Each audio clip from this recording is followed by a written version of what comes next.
Pertanyaannya, mengapa pemerintah mengizinkan praktik dokter asing dan akan seperti apa dampaknya bagi perbaikan pelayanan kesehatan kita? Kita bahas ini bersama Kepala Biro Komunikasi dan Pelayanan Publik Kementerian Kesehatan Siti Nadia Tarmizi dan Guru Besar Fakultas Kesehatan Masyarakat Universitas Indonesia Hasbullah Tabrani. Selamat malam semuanya, apa kabar?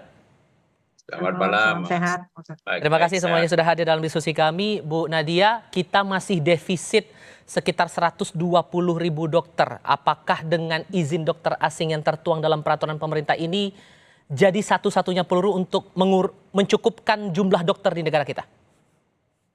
Iya, jadi perlu dipahami ya bahwa aturan mengenai, tenaga, nakes ya, asing yang akan berpraktek di Indonesia itu kan sudah diatur di dalam Undang-Undang 17 tahun 2023 dan makin diperjelas lagi, di dalam PP, 28 tahun 2024. Jadi kalau, kita ketahui ya bahwa, mengenai pemanfaatan tenaga medis atau tenaga kesehatan warga negara asing itu pertama memang harus ada permintaan dari fasilitas pelayanan kesehatan yang akan melakukan eee eee, penggunaan terhadap tenaga medis spesialis dan subspesialis. Jadi memang yang kita fokuskan ini adalah tenaga medis spesialis dan subspesialis ataupun misalnya tenaga kesehatan yang dengan ketentuan ataupun kompetensi tertentu.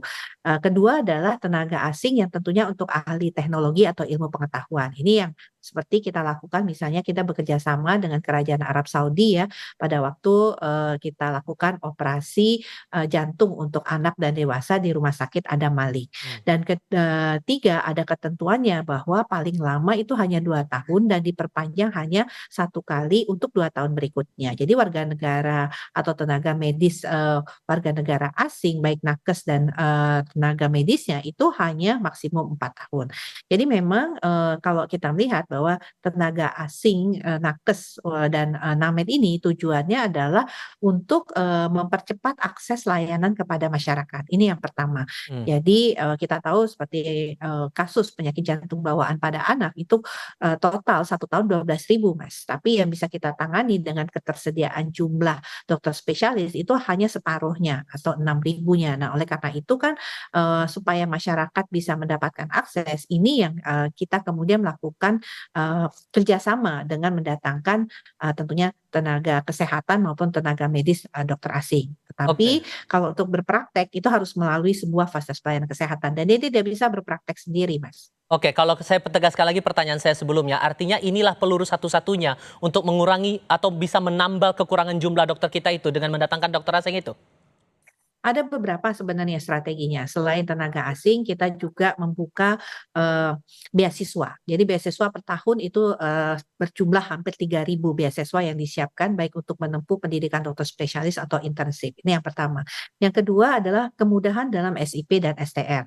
Ketiga adalah, kemudahan untuk, diaspora warga negara Indonesia yang, dari luar negeri bekerja ataupun sekolah untuk kemudian kembali ke Indonesia untuk berpraktek ataupun kembali bekerja, di fasilitas pelayanan kesehatan di Indonesia. Dan, yang terakhir adalah kita membuka pendidikan yang berbasis rumah sakit. Nah, dengan harapan dengan adanya beberapa strategi-strategi ini, termasuk tadi, tenaga asing, tentunya ini, bisa segera masyarakat kita mendapatkan pelayanan kesehatan. Sejauh ini yang program beasiswa dan pendidikan-pendidikan itu bisa menutupi berapa persen dari kekurangan itu, Bu? Kalau kita, tidak melakukan, berbagai terobosan-terobosan tadi, maka kebutuhan untuk mencapai 1/1000 penduduk itu akan bisa, dipenuhi ya karena berbagai jenis, spesialis itu kan rasionya berbeda-beda, yang Hmm. sudah, jumlahnya. Jadi kurang lebih sampai 5 sampai 10 tahun. Itu baru 1/1000. Kita tahu negara-negara lain itu sudah hampir 2 angkanya per 1.000. Nah itu kita bisa Oke. bayangkan mungkin 20 tahun lagi ya, Mas. Oke, masih cukup detail untuk soal itu. Saya coba ke Pak Hasbullah kalau begitu. Bapak, Anda melihat bahwa kebijakan izin dokter asing ini jadi satu-satunya cara untuk menutupi defisit jumlah dokter di negara kita? Ya, saya selama ini mengkonsentrasikan kajian studi saya juga kuliah-kuliah ceramah itu dalam bidang ekonomi kesehatan.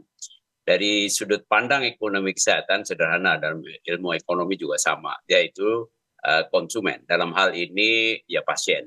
Itu menjadi rajanya. Jadi setiap kebijakan harus menuju kepada kemanfaatan buat pasien. Nah, kalau memang di suatu daerah tidak tersedia dokter spesialis dalam negeri, orang Indonesia atau subspesialis, ya harus disediakan. Dari mana? Ada beberapa cara. Salah satunya sebetulnya membawa dokter asing atau dokter Indonesia di luar yang selama ini di luar negeri diundang balik ke sini untuk memenuhi supply side-nya supaya demand side-nya cukup.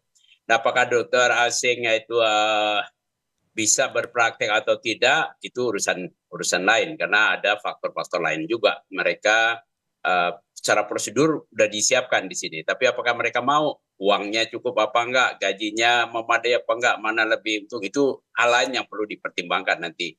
Ya, tapi bahwa ada dokter asing di dalam negeri kayaknya bukan hal yang baru ya. Kita 50 tahun yang lalu Indonesia itu mengirim dokter-dokter spesialis ke Malaysia. Ketika itu Malaysia tidak mempunyai dokter spesialis yang cukup dan kita lebih madai dulu. Sayangnya pertumbuhan pendidikan dokter spesialis, dokter-dokter di Malaysia lebih cepat daripada di Indonesia. Ini sekarang kondisinya terbalik. Banyak orang Indonesia berobat ke Malaysia. Nah, sekarang kalau ada orang Malaysia atau orang Jepang, orang Korea atau orang Amerika, orang Inggris mau berdedikasi, berpraktek di sini dengan, ya mereka harus tahu bahwa pendapatannya mungkin akan berkurang, kenapa kita mesti tolak?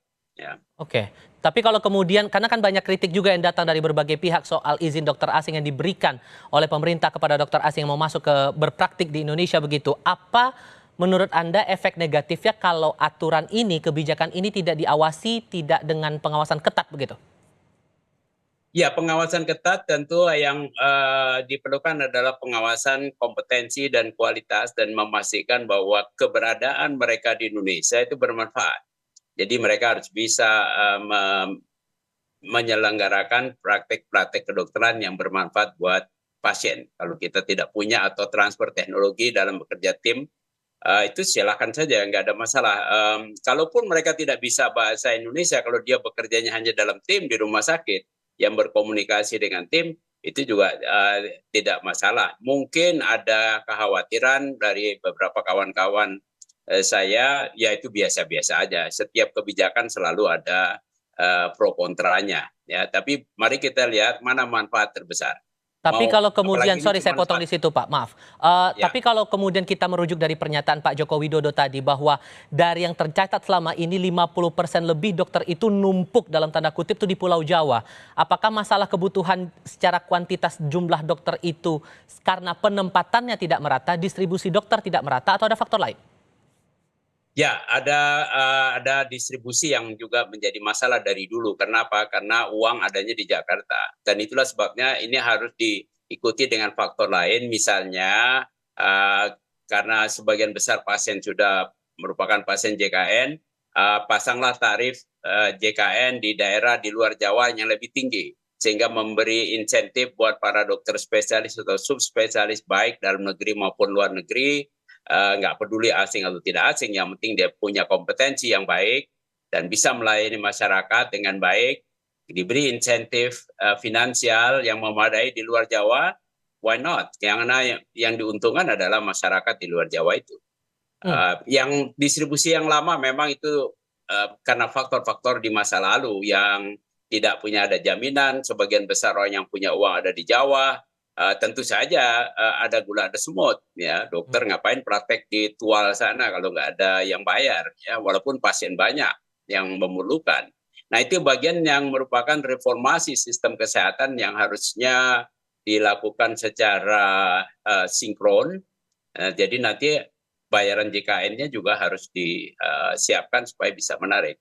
Bisa saja ada sebagian dokter yang punya idealisme, dokter asing pengen membangun kapasitas dokter Indonesia lebih baik. Saya tahu ada beberapa kawan-kawan saya yang punya idealisme itu, mau ke sini bukan untuk uang tapi mau membangun kapasitas, itu juga ada, tapi nggak bisa diandalkan cukup banyak sayangnya. Oke, sekarang tantangannya berarti kan kalau kemudian izin dokter asing itu diberikan, kan perbaikan terhadap kualitas dan kuantitas dari dokter yang ada di dalam negeri jadi PR-nya begitu. Anda punya catatan sendiri soal ini kalau kemudian izin itu diberikan? Kalau dari segi pandangan saya dan berdasarkan beberapa pengalaman, saya juga pernah ya tengok lihat pengobatan di Malaysia, di Singapura, di Thailand ya. Dari segi kompetensi dokter sebetulnya yang praktek di Indonesia tidak kalah. Memang jumlahnya yang berkurang, nggak memadai ya di daerah ya. Yang jadi masalah besar orang kurang percaya, sorry to say, di Indonesia adalah memang ada faktor-faktor lain, cara berkomunikasinya, cara non-dokter melayaninya, ya, karena seorang pasien itu tidak hanya dilayani oleh dokter, tapi juga namanya amenities, bagaimana quote and quote hotel service-nya juga memadai. Nah, kita di situ masih kurang ya dibandingkan dengan pelayanan di negara yang lebih maju dari kita. Jangan salah pula, banyak negara yang pelayanannya juga lebih jelek dari kita ya di luar negeri ya. Bu Nadia, ini juga seperti yang sudah saya sampaikan, ini kan masalah penempatan juga menarik untuk dicermati. Walaupun kemudian dalam aturan itu disebutkan atas permintaan fasilitas kesehatan dengan batas waktu tertentu. Karena dikhawatirkan nanti malah numpuknya kembali lagi di Pulau Jawa begitu. Bagaimana kemudian Kementerian Kesehatan atau pemerintah memastikan distribusi dokter asing ini bisa merata tidak hanya menumpuk di Pulau Jawa atau wilayah Indonesia Barat saja begitu? Ya, jadi kita harus pastikan dulu ya bahwa pertama, kalau kita melihat dari tujuan dari dokter asing ataupun tenaga medis asing ini memang bukan untuk distribusi tenaga kesehatan ya, tapi lebih pada memberikan akses layanan kepada masyarakat.